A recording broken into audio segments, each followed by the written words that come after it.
Good morning, children. Last class we have seen about natural resources. So what are the two types of natural resources? Exhaustible natural resources, inexhaustible natural resources. Yes. So then we have seen about fossil fuels. So what is meant by fossil fuels? Fossil fuels are exhaustible natural resources which is formed from the dead remains of living organism, isn't it? So example for natural resources are coal, petroleum and natural gas. Okay. Now coal and petroleum are very important natural resources which play an important role in modern society. How they are found in the earth crust. Okay, so now we are going to see in this class about coal and petroleum.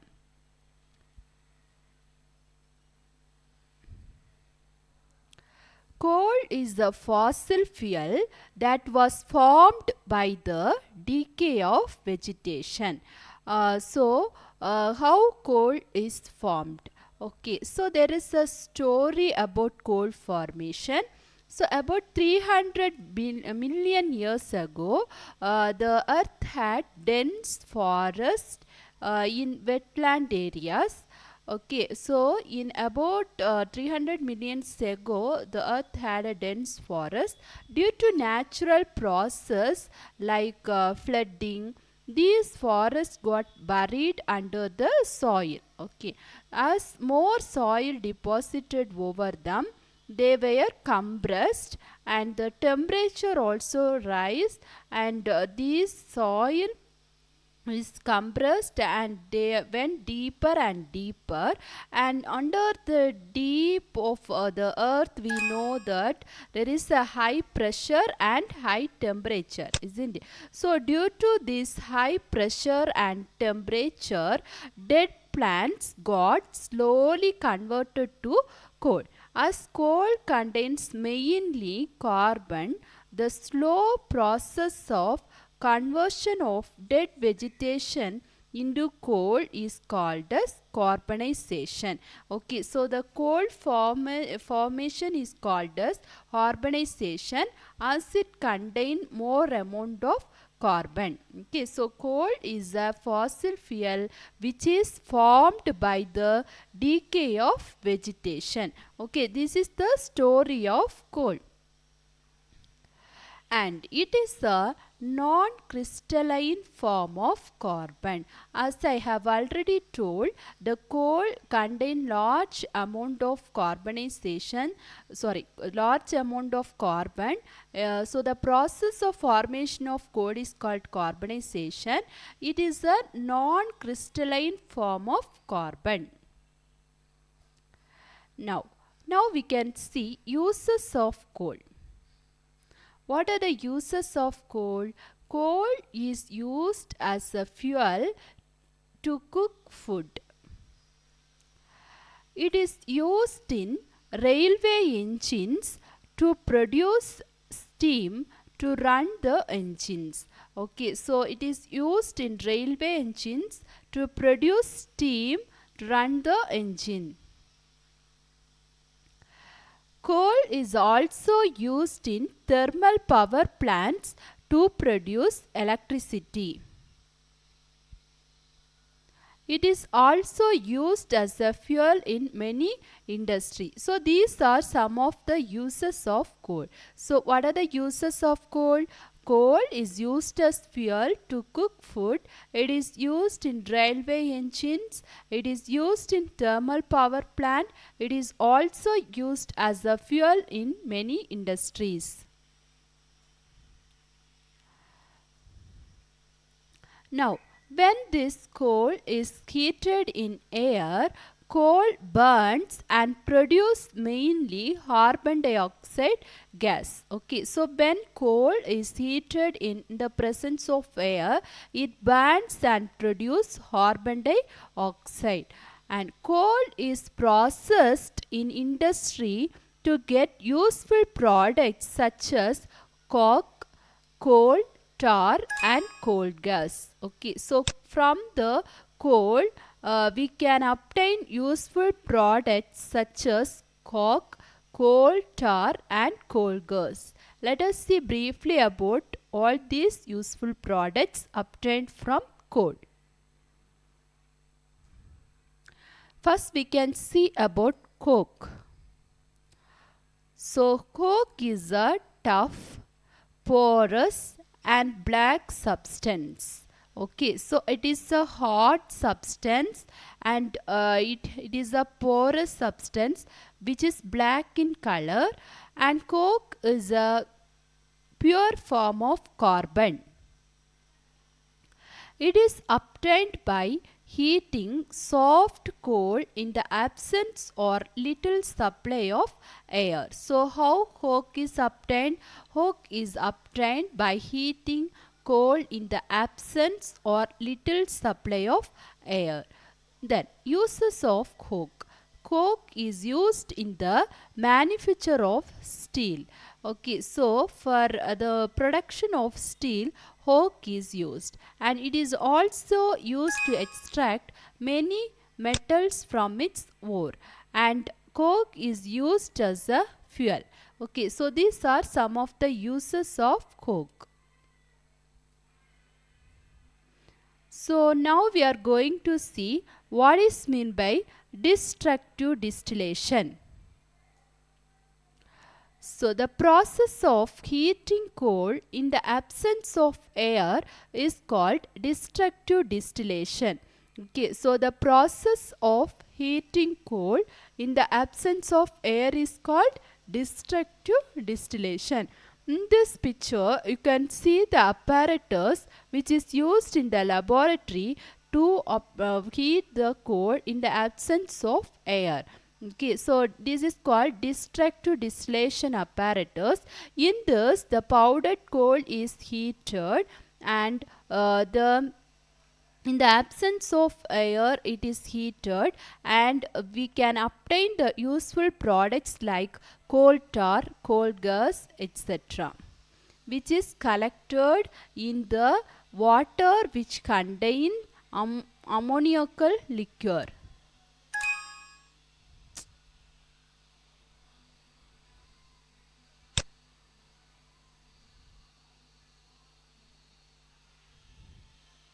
Now next we are going to see about coal tar. So what is meant by coal tar? It is also a byproduct which is obtained by the processing of coal. Okay, so it is a black thick liquid with unpleasant smell. So coal tar is a mixture of about 200 substances. So coal tar is used to get various materials which we are using in our everyday life and industries like drugs, dyes, plastics, perfumes, paints, naphthalene balls, etc. So for obtaining these materials which we are using in our daily life, this coal tar is used. Okay, so coal tar is obtained by the processing of coal, and coal tar is a black thick liquid with unpleasant smell, and it is a mixture of about 200 substance which is used for preparing drugs, dyes, plastics, perfumes, paints, naphthalene balls, etc. Understood, children? Now coal gas. So coal gas is also a byproduct that is obtained during the processing of coal to form coke. So when the coal is processed to form coke, there is another byproduct which is obtained, that is called coal gas. So use of coal gas. It is used as a fuel in many industries which is situated near the coal processing plants. So this is about coal. Now we are moving to next topic, that is petroleum. So petroleum is a fossil fuel, like coal only. It is also a exhaustible natural resource which is obtained by the decomposition of dead animals and plant due to geological changes under the earth. Okay, so what is meant by geological changes? The changes that occur in the layer of earth is called geological changes. Okay, due to the geological changes, there is a formation of fossil fuel called petroleum. So petroleum is also called as oil from the rocks. So petroleum is a dark oily liquid which is insoluble in water. Insoluble means which will not dissolve in water. Okay, so petroleum is a fossil fuel which is obtained by the decomposition of dead animals and plants, and it is a oil from the rocks. It is a dark oily liquid which is insoluble in water. Now petroleum refining. So refining means, you know what is meant by refining? Purification. Okay, so the process of separating the different constituents or fraction of petroleum is known as petroleum refining.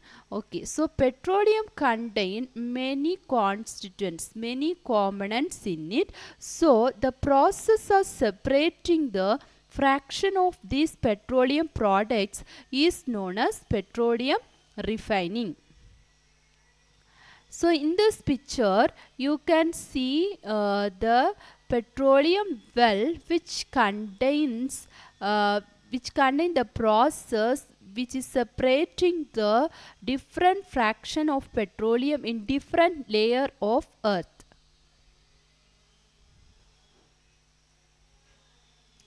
So in this slide you can see the constituents of petroleum which is obtained by the refining of petrol and their uses. Okay, so different constituents of petroleum are: first one is petroleum gas in liquid form, which is also called as LPG. LPG means liquefied petroleum gas, which is used as a fuel for home and industry. Then petrol, we are all familiar with petrol, yes. So petrol is a motor fuel. It is used as motor fuel, then aviation fuel, and it is used as a solvent for dry cleaning.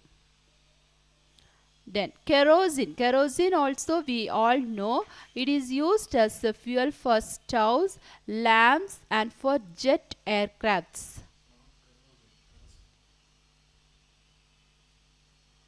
Then diesel. Diesel is a fuel which is used for heavy motor vehicles, electric generators. Then lubricating oil is used for lubrication, and paraffin wax, it is a petroleum byproduct which is used as an ointments, handles, vaselines, etc. Then bitumus. Bitumus is a petroleum product which is used as the paints and road surfacing. So these are important constituents of petroleum and their uses. Understood, children? Now we are moving to natural gas. So what is meant by natural gas? Natural gas is also a very important fossil fuel. It is stored under high pressure. It is easy to transport natural gas through pipes. So it is referred as CNG. CNG means compressed natural gas, which is used for cooking. And natural gas, that is CNG, compressed natural gas, is a non-polluting fuel. It helps in the manufacture of number of chemicals and fertilizers. So natural gas helps for the production of number of chemicals and fertilizers. Now, harmful effects of using fossil fuel.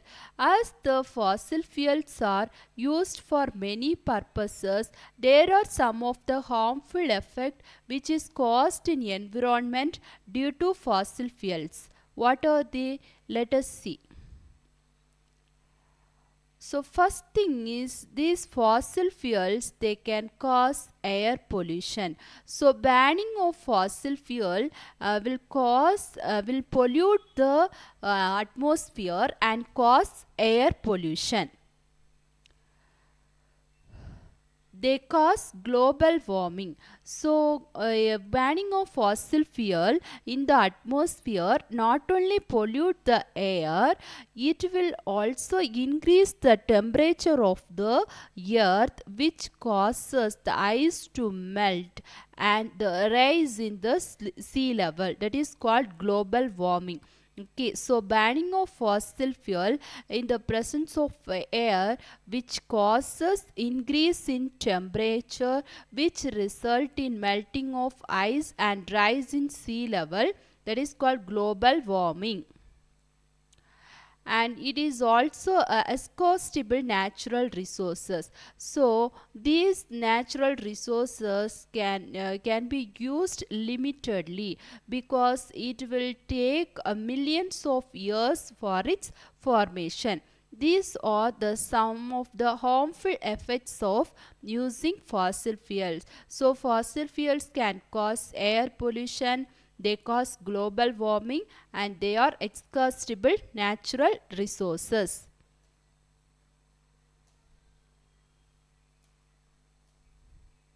Now, how we can conserve fossil fuels?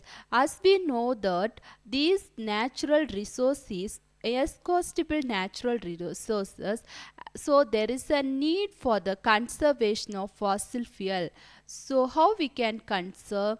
In India, the Petroleum Research Association, it is called PCRA, Petroleum Research Association, advises people to save petrol or diesel while driving. So they are, first thing is, while driving, they should drive at constant and moderate speed as far as possible. And they should switch off the engine when they are in the red signal or when they are at traffic.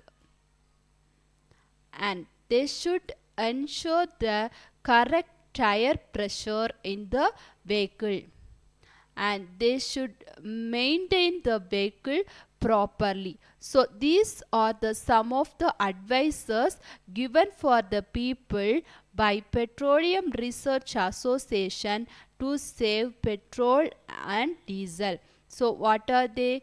The people should drive at constant and moderate speed, and they should switch off the engine at traffic, and they should correctly maintain the tire pressure of the vehicle. They also properly maintain the vehicle. Okay, so these are the some of the advices given by Petroleum Research Association to the people. So I hope that you all understand about this topic. If you have any doubt, you can ask children. Thank you.